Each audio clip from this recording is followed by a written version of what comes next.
freaking first cut. Golly.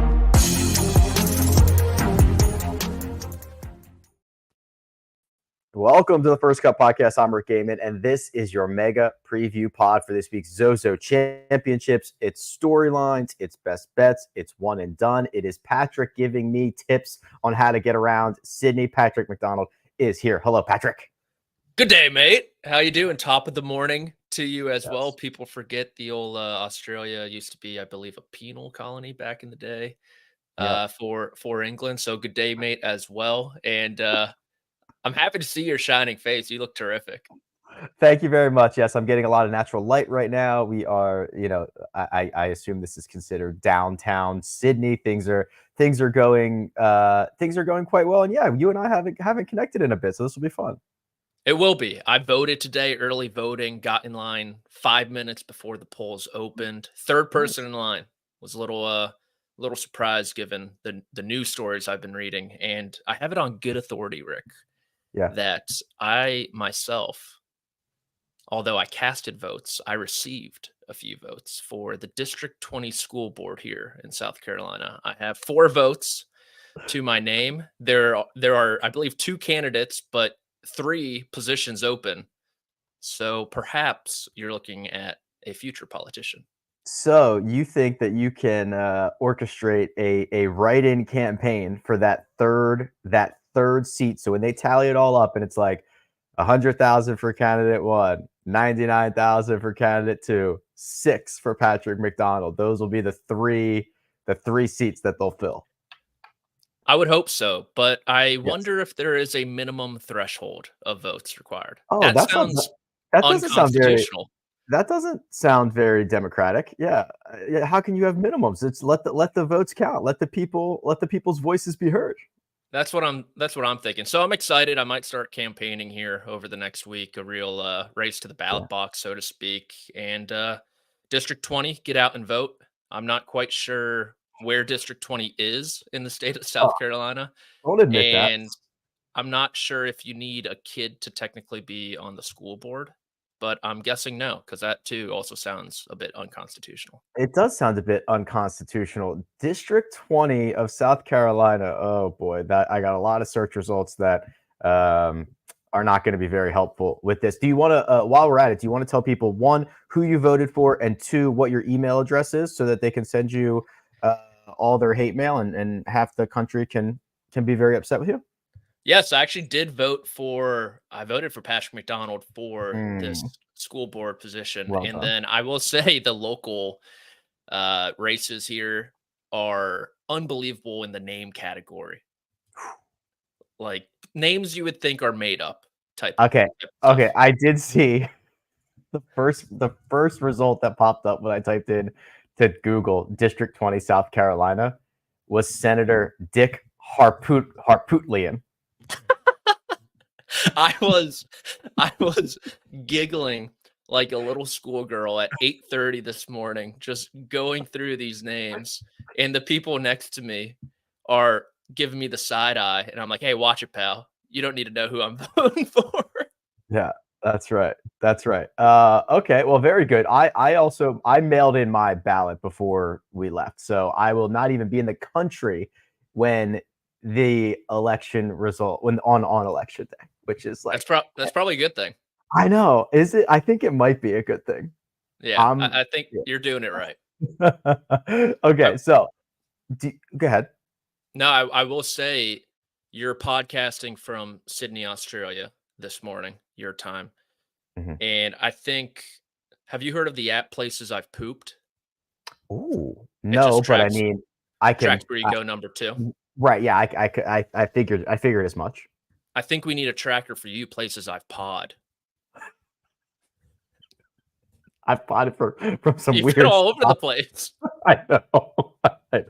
I have this handy little just laptop. I got this tiny little camera I plug in, this little mixer, and I can pod from anywhere. It's been some weird places for sure. And kind of crazy crossover moment here potentially with the Places I've Pooped and the Places I've pod synergy aligning. You mentioned you're looking at the Sydney Opera House. Yeah. There's a stall in the Sydney Opera House once upon a time that has gotten very personal with Patrick McDonald. So potential crossover episode there. I'll see. Yeah, see if I had that app, I could go find it and try to recreate a Patrick McDonald moment. Probably best you don't. After a long night out, we had to tour the Opera House. Yeah, I'm feeling a little dazed and confused this morning as well. Can I get you up to date on my Aussie stuff and then get some tips for you? All right. So if you don't want to hear about me playing Royal Melbourne or Patrick telling me what to do around Sydney, just fast forward a couple minutes. But we're gonna get into this. I played Royal Melbourne a couple days ago, but just absolute menace of a golf course in a good way, right? I mean the thud when these balls hit the greens, they were not even making pitch marks at all whatsoever, and it was like a begging and pleading every single hole. Excuse me. Oh, I thought I was going to see it never came. It's coming up. Yeah, where I was begging and pleading for my ball to stop rolling. Like, I mean, it was just lightning fast. I found it to be incredibly difficult. Let's start at the top. How was the experience, getting in, walking into the clubhouse, the course, all the workers and all that, the extracurriculars before the golf course? So I Ubered there. So the Uber took me right in the front, dropped me there. I didn't realize, I guess there's also a hotel attached to it. So there's kind of multiple entrances when you first get there. There's kind of like what feels like the resort side, and then the pro shop, and then that side of things is obviously where the two golf courses are. So beautiful. I mean, it's all behind hedges, right? And they've got the tennis courts out there, and they've got like the grass tennis courts, and like everybody's all very, very hoity-toity in a good way. And then so I check in, everybody was very friendly. Went over to the driving range, went over the guy in the pro shop was like, listen, whatever you do you want to hit golf balls? Sure. Whatever you do, hit a couple of putts. Just trust me, hit a couple of putts. And he was right, because the first 10-footer that I hit on the putting surface on the practice greens rolled about 28 feet. I was going to say 20 feet by 18 feet is pretty good, actually. It was wild. So I guess the West course was shut down for a corporate event. So we played the East.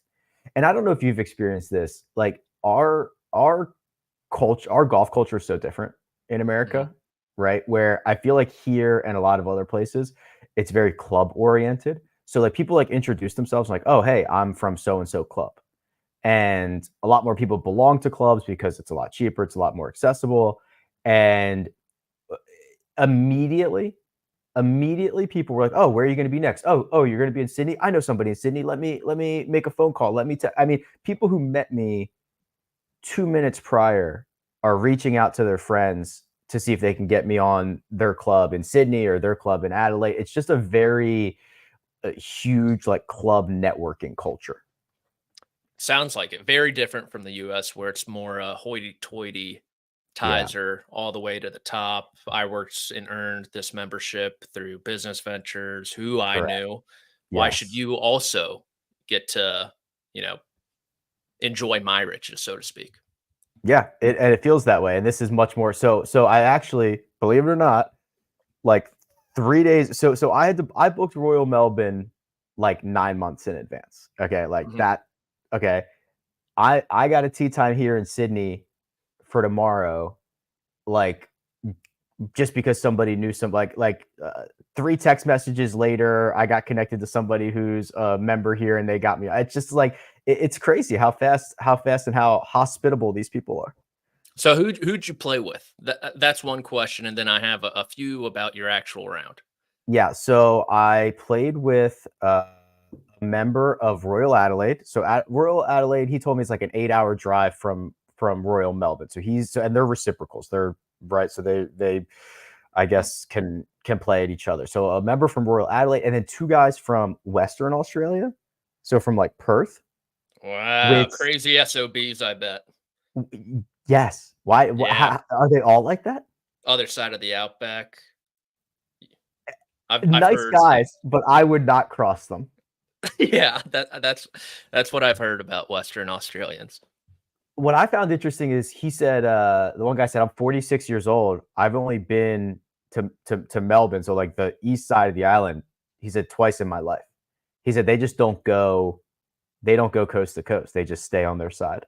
Different countries, pretty much. It's funny you say that about them being a little. Yeah, there's little. I wouldn't Don't get even into get like me a bar started fight on. with this. Don't get me started on the indigenous Australians either. They don't I like have, Patty. I do. They do not like me. Well, you've already been known for some international incidents, so I'm not surprised by that. Okay, and Okay. then I did have a caddy, which I was under the impression, and I think it is like if you're a like an unattended visitor, I think the first time you play, you're required to take a caddy. I think they just want to make sure you're That makes sense. just keeping Yeah. up pace. You're not slowing everything down. So I did have a caddy, which is always awesome. Yeah, and probably helps a lot. Did you big question? That's unbelievable. Did you put a golf ball into a greenside bunker? Oh, no, but it would have been incredibly easy to do. Yeah, the way. Okay, so that's the thing. So this is golf course. Um, it's pretty generous off the tee. There were times where I mean you could just blast it into the next fairway, and it's an old course. The fairway is in green. Everything's right there. It's right next to each other. It's easily walkable.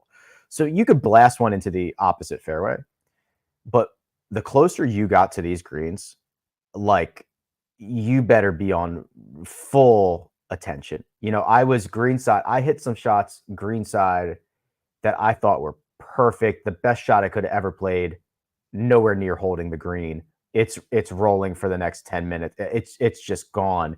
And then, like you said, the bunkering. Oh my God. The way that these bunkers are cut into the greens around. I mean, there are situations where you could have a putt on, depending on the hole location, where you'd almost have to chip over a bunker from the green to the other side of the green. No chance you hold it, but like it is dramatic on and around the greens. Did you ever have to putt away from the hole? Yeah, I had one where so thank God I had a caddy because I did not read anything correct all day long. A couple balls out. Yeah, everything for me is like, I'm like left edge, right? He's like, no, like 3 feet or a meter. I'm like, okay, now convert that. I had to. So we had one caddy, and he was like my caddy, right? So it's like, you know, he's paying attention to me. So he's getting the I asked him to switch to yards before the round started, obviously. Wow, prima donna, getting the full treatment. So when he would shoot a number and he'd be like 155, and then one of the other guys would be like, "What'd you get?" It's like 155 yards, and then I felt like everyone else was kind of upset with me that I like because he now that information is not that great for them. But I look, what am I going to do? I can't play in meters. No, you can't do that. That's awesome. What was the final tally? So I thought I played pretty well. I shot an 83, which is I mean still, but like that's like 10 over my handicap, like my target score or whatever, or my differential. My differential was like an 11. So I mean that's here's what I'll say. I played pretty well. I made like a 40-footer for birdie early in the round, so that goes a long way. I made like another like 50-footer. So like I got a lot out of it and still shot at 83, like well over my differential. And dude, I mean, there were some things where I looked so stupid. Like I tried to hit this cutesy little bunker shot. The sand here, very different. It's almost like clay. I just sculled it, smacked it straight in the forehead. Like it just, I did a couple of stupid things. But I kind of stole a couple of shots. So yeah, the final tally was 83, and I think it's a par 71, so 12 over.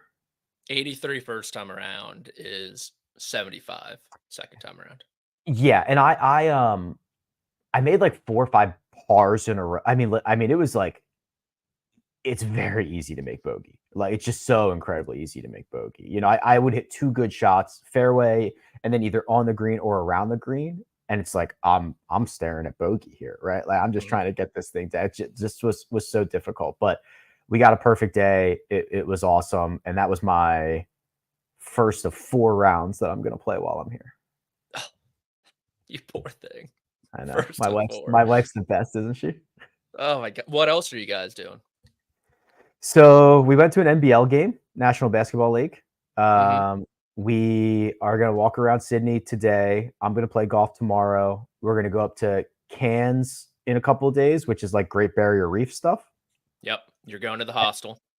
And go to the hostel. Brothel. You never know. Yeah. And then we're going to do Adelaide, and then we're going to fly out. So that's kind of the plan for the next 2 weeks or so.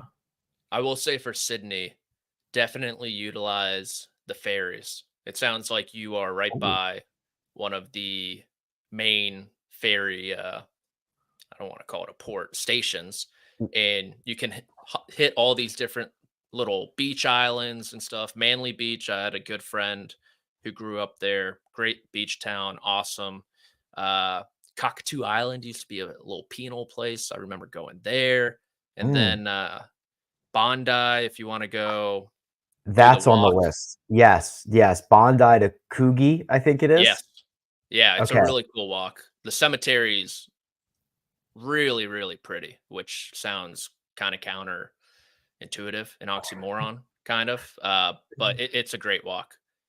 Okay, that is okay. That's definitely on the list. The ferries. Now, can we just go over there and walk on, or buy tickets on, or do we have to like schedule this in advance?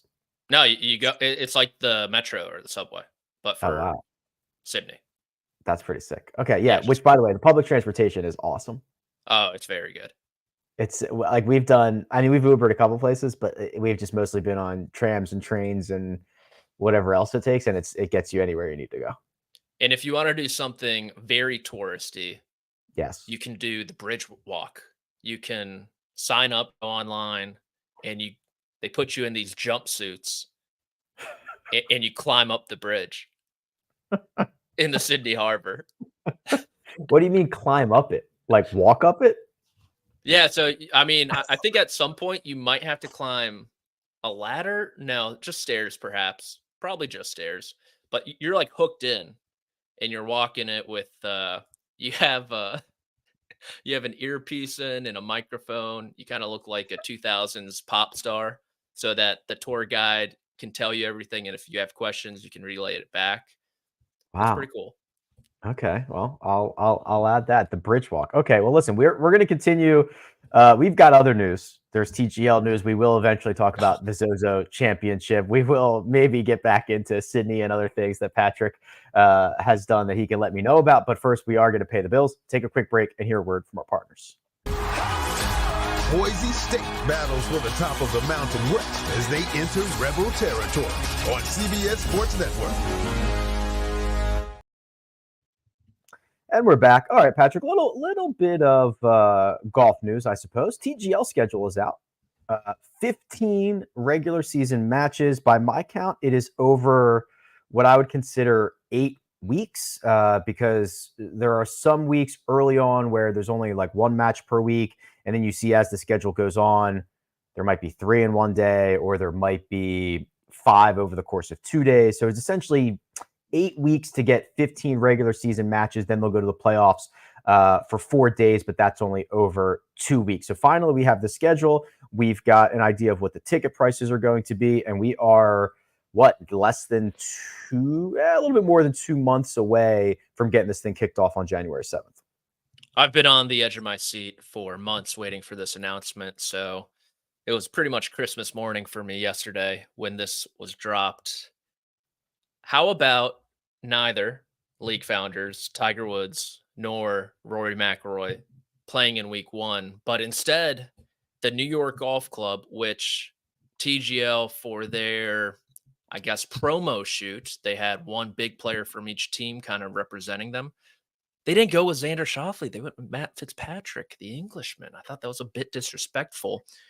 against the Bays Club, which they used Mhm. Minwoo Lee instead of Wyndham Clark. Imagine you want to make a big bang for this league, which admittedly has some question marks around it, already delayed a full year. Not a lot of fandom early from traditional golf fans. It's for the younger fans. Mhm. And you don't trot out Rory McIlroy and Tiger Woods week one. I understand. I guess the teams were made based on schedules, PGA Tour schedules. Yes. And Rory will be in the Middle East early January. Tiger will probably be rehabbing. Resting. Yeah. Yeah. But I don't think it's off to a great start. I was thinking, so I was reading this. I think I was on the plane when this came out, and I was looking at it and I was reading it, and I saw people saying, Tiger and Rory, they're not going to be there in week one, and then I saw that note about, a lot of the teams were formed basically on PGA Tour schedules that these guys are expected and want to keep. I can't even imagine the scheduling nightmare that this league might end up being, right? You because it is not, as far as I can tell, it's not replacing anything for these guys. It's in addition to their normal schedules. I guess there is a reason why a lot of them are based out of Florida, right? It'll make it easier to get over there on a Monday or a Tuesday, but trying to get 24 guys, 6 teams of 4, all in the same place at the same time, amongst all the other things that they like. I just cannot imagine what scheduling nightmare this has already been trying to align this. I'm kind of shocked we're at this point. I thought this was just going to be something they announced, and then the 1-year delay kind of push it in the background, stuff like that. And we're hearing it's actually happening. I'm surprised it's actually happening, because I really don't know what the appetite for something like this is going to be from both the fan and from both the actual players. They're going to have to play in the simulator league Monday night after big tournaments like the Genesis Invitational, after Pebble Beach.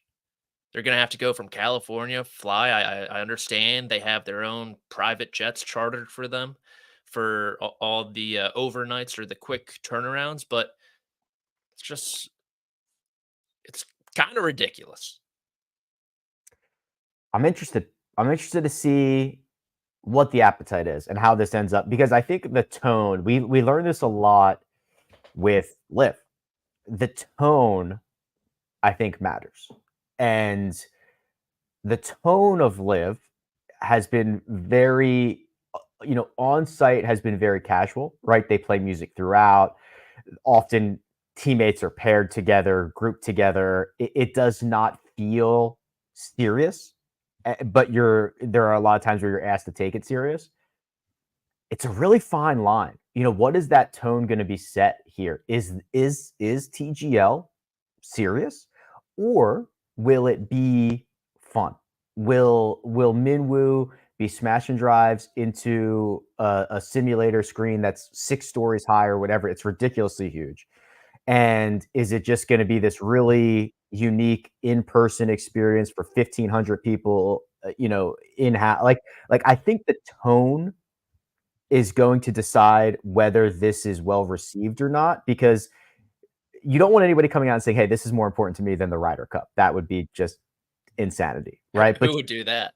Right, yeah, who would do that? But you also can't have it be a true hit and giggle, because people are paying $160 to go there and watch, and you're on major network you know what I mean? Like, it's going to be really interesting to see the tone that gets struck in this. And I don't even think they know what they want it to be. Maybe they don't. It all falls on the player's shoulders. But let's just take round 1, week 1 matchup. Sure, these guys are great human beings, but you have a team of Matt Fitzpatrick, Ricky Fowler, Xander Schauffele, and Cameron Young. 3 of those guys. I've never even heard 3 of those guys say a word.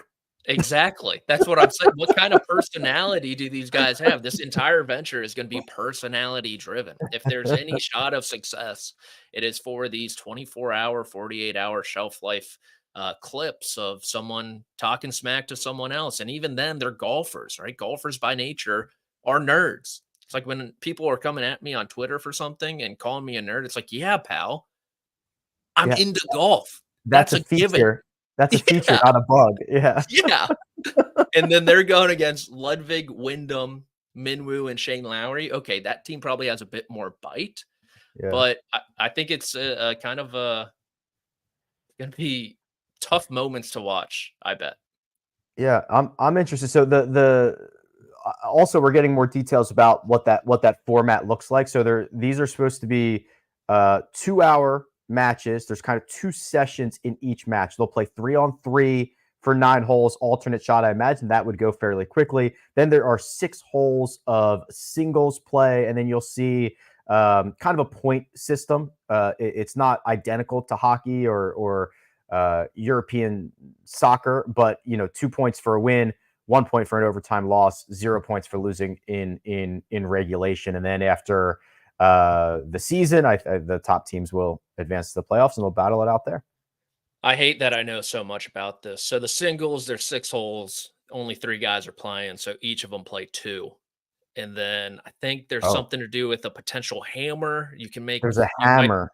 There might be able to make guys re-hit certain shots. Yeah, so there is a hammer, right, where you could either I don't know how they're going to use it, where it's either, hey, you've got to re-hit that, or I don't know if it's like a press, but yeah, it'll be interesting to see how that gets utilized in the moment.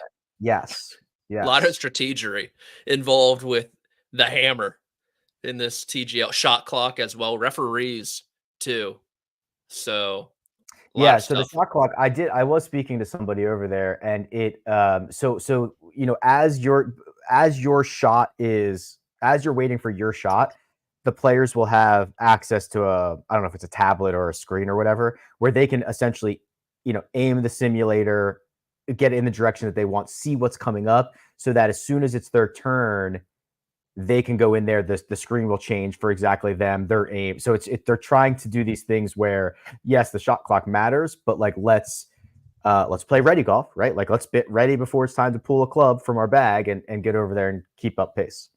I thought you were going to go a completely different direction where the opposing team had access to. This is a spoof of basketball, which is a spoof in general, where I thought you were going to say the opposing team had access to goofs to distract them on their iPads. That would be that's free, TGL. I know a bunch of the PR people follow me. They're probably not too happy with what I've been tweeting out, but that one's free. Won't cost you. Okay, well, we are going to find out on January 7th. Oh, last thing. I mean, because listen, we talked about Ryder Cup ticket prices. If we want to be fair, and I have to mention, the tickets for TGL look like they're going to be about $160. This is going to be in an arena, a tech-infused arena built for this format. I believe the capacity is 1,500 people. Price point of $160 for a brand new venture. You cool with it, or where does this fall for you? Heavy out. You would have to pay me $160 to go. Wow. Okay. Well, that's tell me how you really feel. Let's do the math on this. So. Okay, so if they sell it out at $160 a pop, it's $250,000 a match, $240,000 in gate for every match.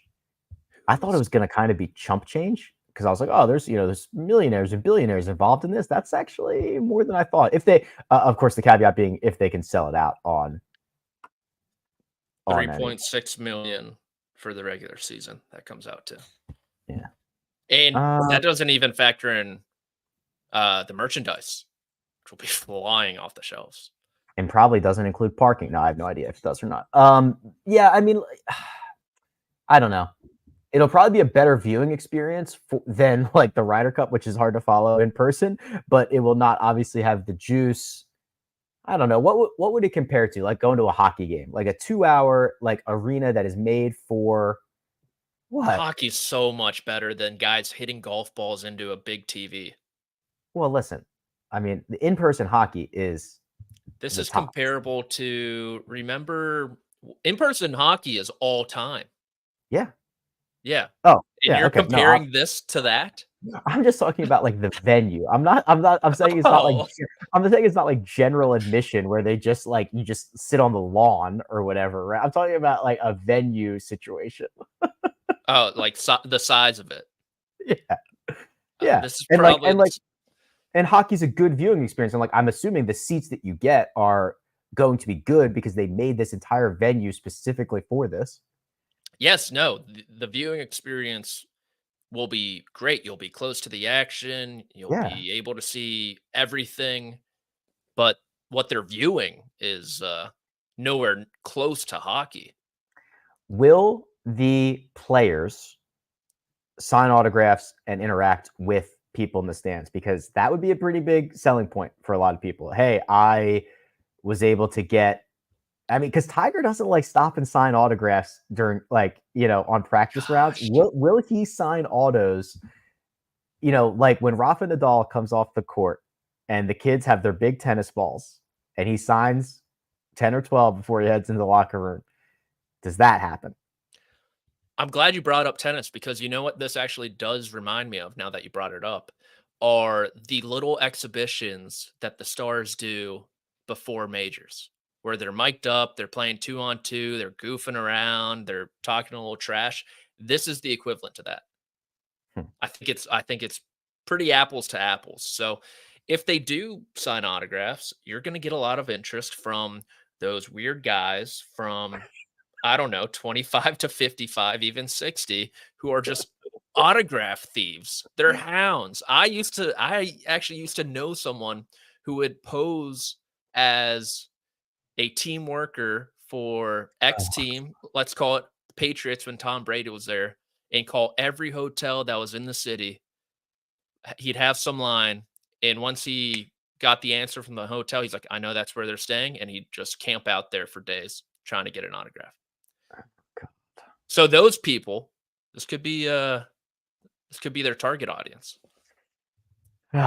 Or the people who say, hey, can you sign this in blue so that it lasts, gosh. lasts longer and I can The sell worst it is like you scroll through the Getty images and they have all the autograph pictures and there's little kids going for it. And then they're just grown men just fighting them, elbowing them out of the way. I mean, it is a tough scene. Yeah. You got to respect the level of don't give a F-ness to do that. Yeah, it takes a specific type of person. All right, we are going to transition to the Zozo Championship. We've got bets. We've got one and done. We've got probably some more stuff. All right, we'll be back after word from our partners.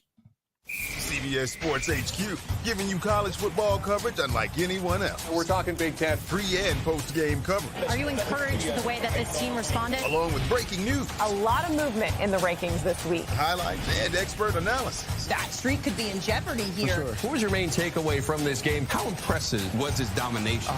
That really changed the football game. Let's go ahead and have some more fun. Another wild ending. The chaos continues. Turn to CBS Sports HQ. And we're back. All right, Patrick, what did you do? Run to the restroom and just get back in time? Now, someone was at the door. Oh, okay. Zozo Championship. We are headed to Japan. Now, this is kind of interesting now. Remember when they started this event? So 2019 was the first year Tiger won it. And it was part of like the Far East swing, right? You'd get Zozo, you'd get the CJ Cup in Korea. And then that's right. And then there was the WGC HSBC, which was in China. So there would be this 3-week period in which you'd get hey, I'm going to make the trip. I'm going to play these 3 events and I'm going to come back. Well, now the WGC, none of the WGCs exist anymore, but the HSBC has been, that stopped before the other one stopped. The CJ Cup, which had bounced around all over the place, is now the Byron Nelson. And What a come now, for who? And now this event is kind of a standalone. And the scheduling of the PGA Tour, making this part of the FedEx Cup fall, means that guys like Xander, Schauffele, Collin, Morikawa, Hideki, Matsuyama, who are all in this field, they're not going to get, quote, credit for it in terms of FedEx Cup points for next year, right? They're not going to get off to some of these guys would use this as, hey, I'm gonna play in the fall. I'll earn a couple of points here, and then that'll get me off to a good start in January. That doesn't exist anymore. So it's kind of it's a really great course, a really great event. Some of the stars do want to go there, but it has been I get the only word I can think of is neutered. It's been neutered a little bit because you do not have the strength of the schedule or the incentive for the big boys to go over there. It's very random now without those two other events. Yes. Complete outlier. You're going through the schedule. It's like, why are we suddenly just jumping over to Japan? Xander, Right. Collin, and Hideki all have ties to Japan. And then I think the other top players are using it more as an opportunity to travel and visit Japan. Yes. Yeah. And on the other end of the spectrum, it is still a FedEx Cup fall event. And there are 77 or 78 players in this field, and a few of them fighting for cards, like a Joel Damon. This is an unbelievable opportunity for him. No cuts, limited field to get some much needed FedEx Cup points. Someone like Ricky Fowler, who's found some form in the first two fall events as well. So it's a credit to the actual tournament and the event and all the organizers behind it that despite it being a very random tournament on the calendar, you have Xander, Collin, Hideki, you have Max, you have JT, you have Min Woo, who's playing in it. He just played on the Asian Tour last week, I believe. Sahith as well, Sung Jae. And so the Japanese golf fans come out for this. They love golf. And so to be able to cheer on Hideki and some of their other guys, so to speak, it's a really good course, like you mentioned, and a really good atmosphere. I just wish we'd be able to watch more of it since it's, I think, 11 to 3 Eastern.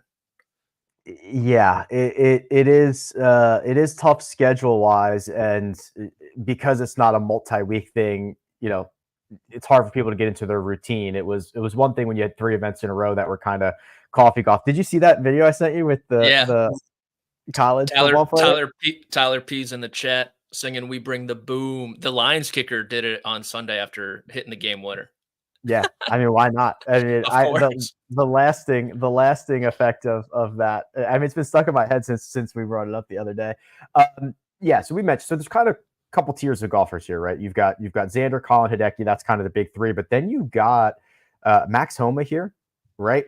Justin Thomas, guys that I think wish or expect themselves to be playing better. Homa's coming off of a very, very solid President's Cup performance, and that is at the tail end of the worst year of his career, not even particularly close. So is this important for these guys to kind of get off to I don't want to say a good start because the year is winding down, but to continue some of the momentum that they might have accrued recently? I think it's actually, I'm glad you brought up those 2 players. I think this week could be a great stress test for Max Homa's driver, how bad it was throughout 2024, just having no idea where the ball is going to end up off the tee. Players talking so far, Hideki, Xander, they all mentioned how it's the firmest they've ever seen this golf course. Cool. Okay. They've mentioned how much of a requirement it is to put the ball in the fairway. So I think it's going to be a great test for Max Homa in that regard. And then as we get onto the greens, I think it's going to be a great test for Justin Thomas and what he's going to do with the putter. I think it's a kind of big storyline going into 2025. Can Justin Thomas start making some putts? Tee to green, he was much better in 24 compared to 23, obviously. But they mentioned these greens are slick, they're undulated, they're very fast, they're very dangerous. And what is Justin Thomas going to do on the greens after being a bottom 10 putter on the PGA Tour last season? Yeah, I'm excited. I did not see the firm and fast stuff because it's usually been relatively soft at this time of year in Japan. It had been rainy in previous editions, but okay, that's cool. That'll be really sweet. Now, I just want to read you the winners of this event, Patrick. Oh, yeah. So Tiger Woods won it in 2019. They played it at Sherwood in 2020. Cantlay won there. Then back to Japan. Hideki, Keegan Bradley, Collin Morikawa. These are flushers, right? Is that because of the golf course, or is that just the nature of the event with getting the big time stars and then maybe there being a bigger gap between those guys and the rest of the field, the 4 guaranteed rounds? Is this a course thing, or is this just the field is going to produce the best winners, the best winners? I think it's ball strikers paradise. Not to steal that term from, imagine being the guy who coined ball strikers paradise. Must be rolling in royalty fees. Or what about Birdie Fest? That guy. That's a good one too. Yeah. Mm-hmm. Dang. Maybe the same guy. I'd like probably to think just so. Retired on an island somewhere. But Xander Schauffele said he can't imagine someone scrambling their way around this golf course consistently. Fairways, greens, need to have those in bunches. And so obviously see it. You look at those winners. Hideki's a Masters champ. Collin's been close at the Masters. Tiger's obviously a Masters champ. Ricky Fowler, who lost to Keegan Bradley a couple years back, has played well at Augusta National as well. And so I think, honestly, the winning score might be single digits under par, which will make for a lot of fun and is kind of similar to a firm and fast Augusta National. Oh, okay. Well, that certainly has my attention. And if there is any place that does attention to detail like Augusta, golf courses in Japan, they are out there with the little mini scissors, just clipping the inside of the cups. You know, they're doing all of it. They're doing it very well. Let's name some more players, Patrick. Let's get into the bets portion of this. So if you've never seen this before, welcome. Producer Josh gives us $100. We put 50 on the matchup of our choice, 30 on the finishing position that we want, and then $10 each on 2 separate outrights. Then we'll get to our bonus bets here. But let's start in the matchup department, Patrick. You are rolling with a guy, speaking of flushers, who has just refused to miss the center of the club face recently. He's been great. Kurt Kitayama, -110 over Sahith Theegala. Theegala actually has a great history here in a couple trips, I believe a T18 and a T6, maybe. Kitayama, middling, but like you mentioned, he was second tee to green in Utah behind only Lucas Glover. That show, you had talked about how historic Lucas Glover's ball striking was that week. And then last week, well, he led the field from tee to green at the Shriner. Yeah. So he's going to carry that over, win this matchup for me at -110 over Sahith, who I don't want to put a ton into the President's Cup, but it kind of helps that in this matchup, he didn't play that great. Agreed. I went with a little bit more juice, -120 Rico Hoey over Johnny Vegas. I'm just rolling with Rico here. He's been great in the fall. I think we are going to learn a lot about how he plays in some of these deeper fields. And then we are, I just don't see how Johnny Vegas gets the ball in the cup with the way that he putts. So I'm taking Rico Hoey over Johnny Vegas.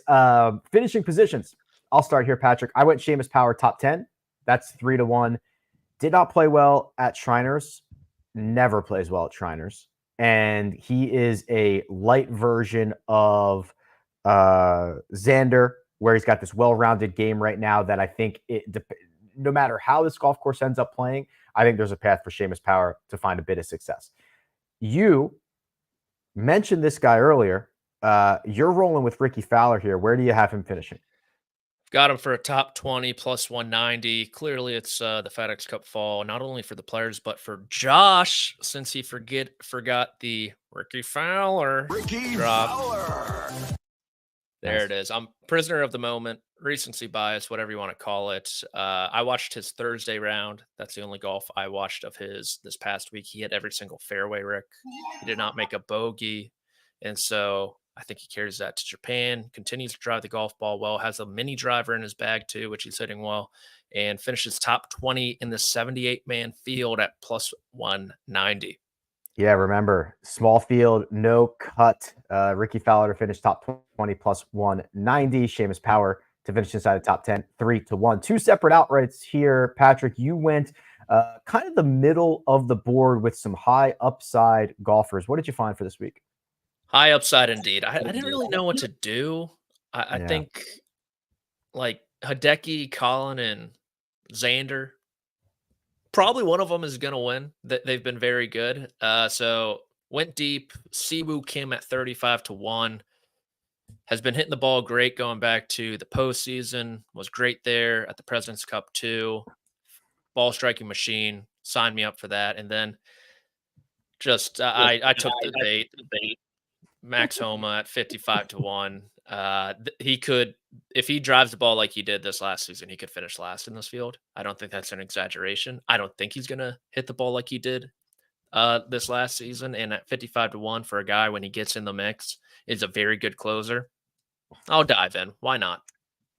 Would rather be early than late on Max Homa, Yeah. and he's 55-1, which is a really good number. I had JJ Spawn at 40. He's been great this fall outside of one round, and he withdrew. Never really found out why, but that's the only one bad round that we have seen from him. And then I didn't know what to do either. I think somebody at the top of the board probably wins this, but I didn't love the numbers for Collin or Xander or even Hideki. I did settle on Hideki here. Just you need to ball strike it. He has shown the putting prowess. I mean, he had, I don't think people realize what a great year he had, and I don't see any reason why it doesn't continue this week. But 7.5-1 is right on the line of what I was comfortable with. The bonus bet. So this is where Josh gives us an extra $50. I'm going to quickly just reiterate some things that you said. You know, Siwoo Kim being a great ball striker, absolute flusher. I have him as top Korean. The other options there are Sungjae, KH Lee, and SH Kim. So that is a 4-ball at plus 220. And then you, Patrick, you have deployed your $50 in what manner, please? Need a winner here. We are quickly shedding our winnings from the first week of the fall. Xander Schauffele to win at 5-1. Most well-rounded player in the world, top 25 in each strokes gained metric on the PGA Tour this past season. Only player who can claim that. Originally, Rick, I had Max Grazerman over 69.5 round one at even money, but then I thought better of it. So went back to all reliable, and we're going with the index fund to get us back on track. What was the one wager? Was it like Justin Thomas to miss the or no, make bogey on the first Make bogey on one? It proved to be that, looking back on it, I should have bet every single player to do that because of the redesign. Proved to be maybe the most difficult hole there at Eastlake. Those guys got smoked on number one. Yes, yeah. That was very good. That was awesome. All right. One and done is the final thing that we have to do here, which again, if you've not been checking in, we wiped the money clean for the FedEx Cup fall, but we held on to the golfers that we had already used. So we cannot use anybody that we already used. We cannot use anyone who was already in the FedEx Cup top 50. So that means even if we didn't use Xander, couldn't use him here. So this requires us to dig pretty deep. And it's getting tight. The leader mark is at 500,000. Greg is bringing up the rear at 89,000. So there's a pretty close chase that we have going here. Doug, Gim for Greg and myself. We talked about this on Monday.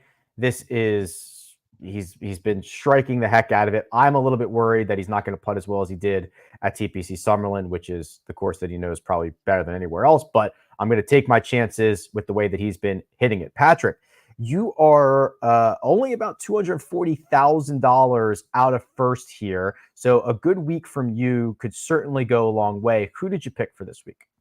I went with the head chef, the insider trader, whatever you want to call him, Minwoo Lee. I think I did not use him yet. So top 10 in his title defense on the Asian Tour last week. So playing decent enough. Let's deploy him here. I just type in who I think I'm good with, like who I think is okay in the outline, and then I wait for Josh to tell me if that is not an acceptable pick. So I think you're ask good. For forgiveness, not permission. Yeah, if we have gotten this far in the show, that selection is good. I'm sure Josh has reviewed it by now. Josh, by the way, who is nipping at the heels of Mark, has gone with Ricky Fowler. Yeah, we didn't plan that. There he is. There he is. Synergies. Yeah, Ricky Mid-season form. For Josh, and Mark has gone. I would have bet $1 million that he was going to go with Takumi Kanaya, and he did, because he has told us countless times, which is very cool. He's told us countless times that when Mark was the captain of the Palmer Cup team, Takumi Kanaya was like the star of that squad. And every time we get to the Zozo Championship or the CJ Cup or something where Takumi Kanaya is in the field, we are reminded that he's a very, very good player. I think he was the top amateur in the world at one point. So that is Mark's selection. I think he's given us a bit of an opening here. You missed Sunday's episode. He was so cocky after Lucas Glover and just being on top, where he goes, "I'm going to show my hands, boys. I'm going to tell you my pick. I'm going to go with Sung J M next week at the Zozo Championship." We're like, "Yeah, Mark, you can't do that." He's like, "What? What are you talking about?" He was also, I don't know if we've explained the rules to him or I don't know, but he also tried to take, Josh, who did he try to take earlier in the year? That was like Sahith. Like it was Sahith at Procore. He's like, "I could not play Sahith."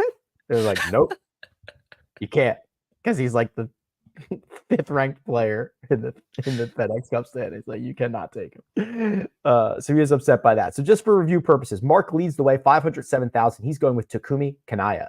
Josh is at 340,000. He's going with Ricky Fowler.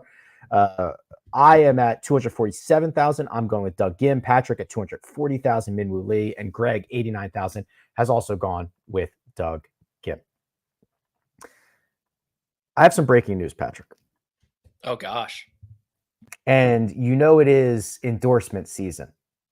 Oh gosh. Yeah.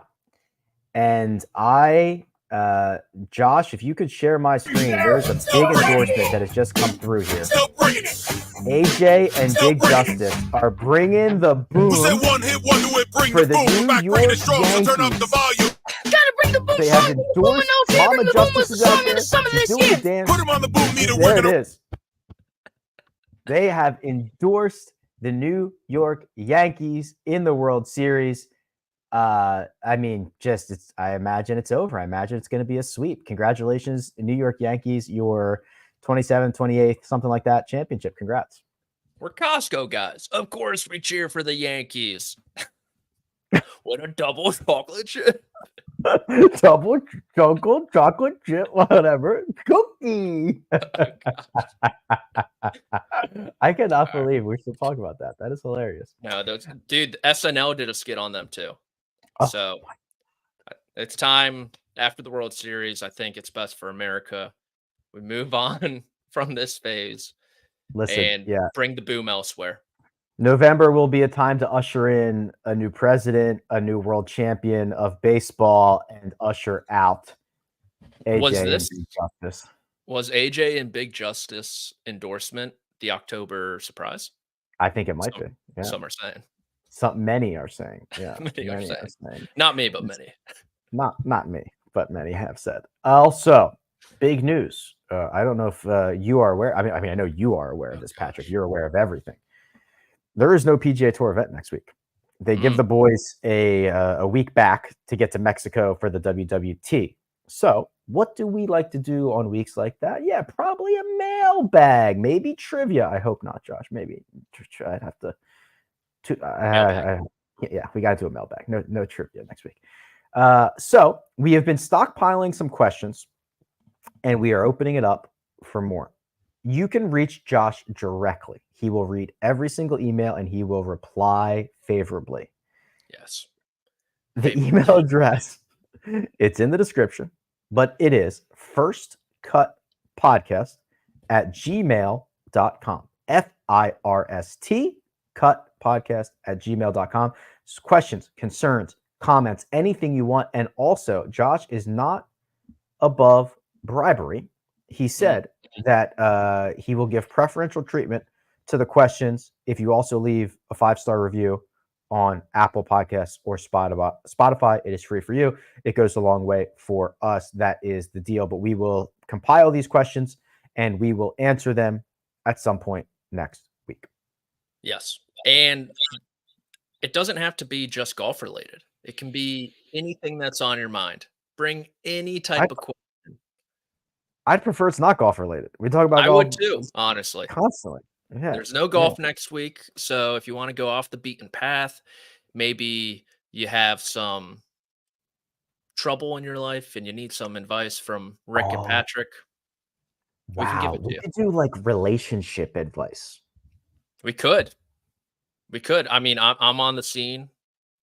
I might honestly create an email, send one in anonymously to this, and then sit back and see what the boys are saying, just so I don't have to ask you guys directly.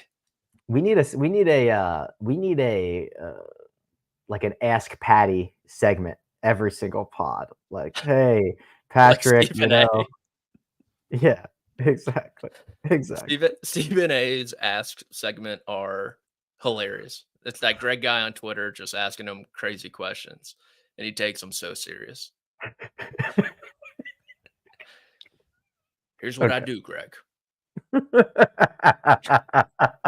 was pretty good. All right. Well, we're going to stop there. Remember this event, the Zozo will begin Wednesday night for those of you in North America. Big thanks to producer Josh, does all the hard work behind the scenes. Patrick McDonald, he is available for all of your comments on Twitter at PMcDonaldCBS. You can find me at Rick Run Good, and you can find me bringing the boom. This has been the first Down step. under. We'll catch you next time.